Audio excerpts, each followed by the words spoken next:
శాంతి. మురళీ తారీఖు ఏప్రిల్ 4, 2025. బాబా యొక్క సాకార మహావాక్యాల సారాన్ని విందాం. ఈరోజు బాబా చెప్తున్నారు, మధురమైన పిల్లలారా, మీరిప్పుడు పురుషోత్తములుగా అయ్యేందుకు పురుషార్థం చేస్తున్నారు. దేవతలు పురుషోత్తములు, ఎందుకంటే వారు పవిత్రులు. మీరు పవిత్రంగా అవుతూ ఉన్నారు. ప్రశ్న: అనంతమైన తండ్రి పిల్లలకు ఎందుకు శరణునిచ్చారు? జవాబు: ఎందుకంటే వారి పిల్లలమైన మనమందరం చెత్తకుండీలో పడి ఉన్నాం. తండ్రి మనల్ని చెత్తకుండీ నుండి వెలుపలికి తీసి సుగంధభరిత పుష్పాలుగా చేస్తున్నారు. ఆసురీ గుణాలున్న మనల్ని దైవీ గుణాలు కలవారిగా తయారు చేస్తారు. డ్రామా అనుసారంగా తండ్రి వచ్చి మనల్ని వికారాల నుండి వెలుపలికి తీసి దత్తు తీసుకొని తమ వారిగా చేసుకున్నారు. మంచిది. మధురాతి మధురమైన అపురూపమైన పిల్లలకు మాతాపితా బాప్దాదల ప్రియ స్మృతులు మరియు గుడ్ మార్నింగ్. ఆత్మిక పిల్లలకు ఆత్మిక తండ్రి యొక్క నమస్తే. పిల్లలందరి తరపున ఆత్మిక తండ్రికి గుడ్ మార్నింగ్ మరియు నమస్తే. ధారణ కొరకు ముఖ్య సారం. మొదటి పాయింట్: దేవతలుగా అయ్యేందుకు చాలా రాయల్ సంస్కారాలను ధారణ చేయాలి. ఆహార పానీయాలు చాలా శుద్ధంగా సాధారణంగా ఉంచుకోవాలి. తినాలనే అత్యాశ ఉండరాదు. స్వకల్యాణం చేసుకునేందుకు దైవీ గుణాలను ధారణ చేయాలి. రెండవ పాయింట్: మీపై మీరు గమనం ఉంచుకొని అందరితో చాలా ప్రేమతో వ్యవహరించాలి.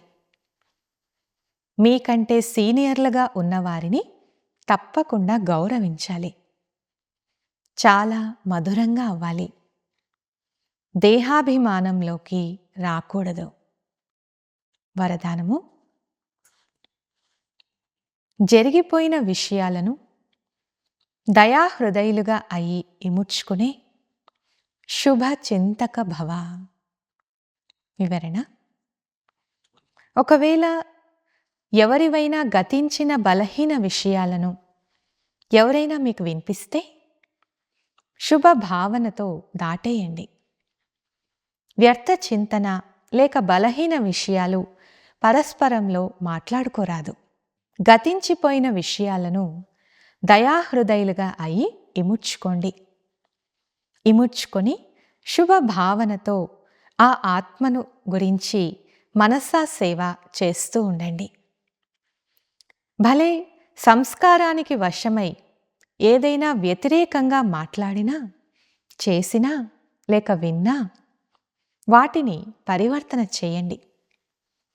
ఒకరి నుండి ఇద్దరికి, ఇద్దరి నుండి ముగ్గురి వరకు ఇటువంటి వ్యర్థ విషయాల మాల తయారవ్వరాదు. ఇలా అటెన్షన్ ఉంచడం అనగా శుభ చింతకులుగా అవ్వడం.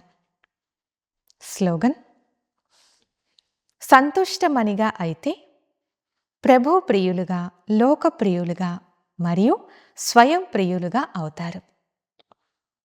అవ్యక్త సూచన: కంబైన్డ్ రూపం యొక్క స్మృతి ద్వారా సదా విజయులుగా అవ్వండి. ఈరోజుటి పాయింట్: ఎలాగైతే శరీరం మరియు ఆత్మ కంబైన్డ్గా ఉంటే జీవితం ఉంటుంది. ఒకవేళ ఆత్మ శరీరం నుండి వేరైపోతే జీవితం సమాప్తమైపోతుంది కదా. అలా కర్మయోగి జీవితం అనగా కర్మ యోగం లేకుండా ఉండరాదు. యోగం కర్మ లేకుండా ఉండరాదు. సదా కంబైన్డ్గా ఉంటే సఫలత లభిస్తూ ఉంటుంది. అచ్చా. ఓం శాంతి.